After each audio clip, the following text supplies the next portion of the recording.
Have you ever felt the sharp pain of betrayal from the one person you believed would always support you?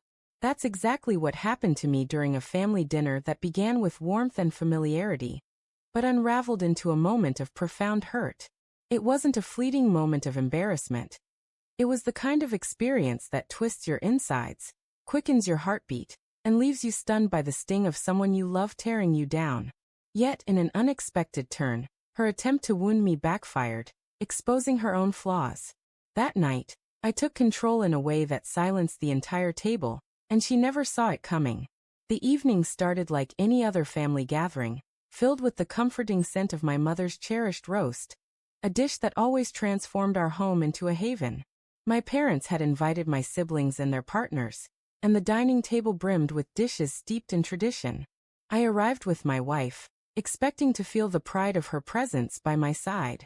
We'd been married for years, and though we'd had our share of disagreements, I never imagined she'd choose this night, surrounded by my family, to undermine me.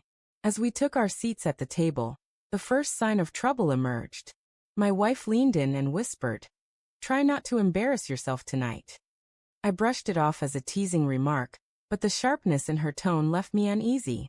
At first, the conversation flowed smoothly, filled with fond memories, shared laughter, and the soft clinking of wine glasses. But when my father asked about my recent work project, my wife interrupted before I could answer. "Oh, you mean his little hobby?" she said loudly, her voice laced with derision. The table let out an awkward chuckle, and I felt heat rise to my cheeks. It wasn't just her words, it was the smug expression, as if I were a foolish child playing at being an adult. I tried to redirect the conversation, but she was unyielding. Each time I spoke, she turned my words into a barb. When I mentioned a recent achievement at work, she sneered, "Sure, but you should see how he freaks out over a simple email." When I shared a story about a home repair, she cut in, "Actually, I had to hire a professional because his repair made it worse." The laughter that followed wasn't cruel, but it cut deeply. My family thought she was joking, but I knew better. It was a calculated effort to diminish me. I sat there, forcing a smile, my fingers gripping my fork so tightly my knuckles throbbed. Anger bubbled within me, but I kept it in check. Then came the moment that pushed me too far. My brother mentioned a light-hearted childhood memory, and before I could add to it, my wife interjected, "He's still that same naive kid, really. Just ask him about the time he forgot our bills for 2 months." Her laughter echoed, but the table fell silent. Every pair of eyes turned to me, and in that moment, I felt my dignity slipping away. I excused myself, saying I needed water, and slipped into the kitchen. Alone, I leaned against the counter, my breathing uneven.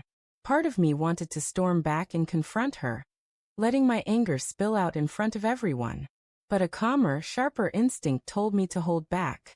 Losing control would only feed her narrative. If I wanted to reclaim my place, it had to be strategic, not reckless.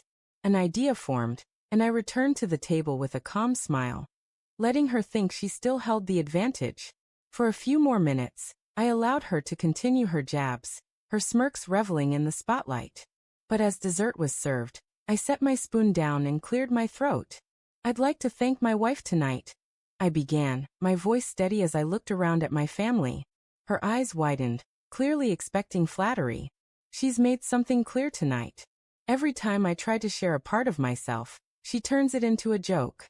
But that says more about her than it does about me." The room grew quiet, my words lingering in the air. I pressed on, my tone calm but resolute. "I pour my heart into my work every day, and I'm proud of what I'm building. I'm not perfect, but I'm creating something for our future. If she can't see that, that's her loss. But let me make one thing clear. If anyone here doubts my worth, my actions will speak louder than any quip." I locked eyes with her, unwavering. For the first time that night, she was speechless, her confident smirk replaced by a strained, uneasy look. My family, who had chuckled at her earlier remarks, now sat in quiet support. My mother reached over, her hand gently squeezing mine in solidarity. My father gave me a rare nod of approval. In that moment, the dynamic shifted. I was no longer the one diminished. She was. The rest of the evening continued, but the mood had changed. She barely spoke, her dessert untouched, while my siblings tried to lighten the atmosphere. Everyone knew the balance had shifted. When we got home, she tried to dismiss it. "It was just a joke," she said. "You're overreacting." But I didn't let her rewrite the story. "A joke is when we both laugh," I said firmly. "What you did was disrespect." She had no reply. That night taught me a powerful lesson. The strongest response to humiliation isn't anger, it's composure. It's standing tall when someone tries to make you small. And after that night, she never dared to belittle me in front of my family again. When you show you won't be diminished, people stop trying. If you've ever been humiliated, hold on to this truth. It's not about being shelved and forgotten.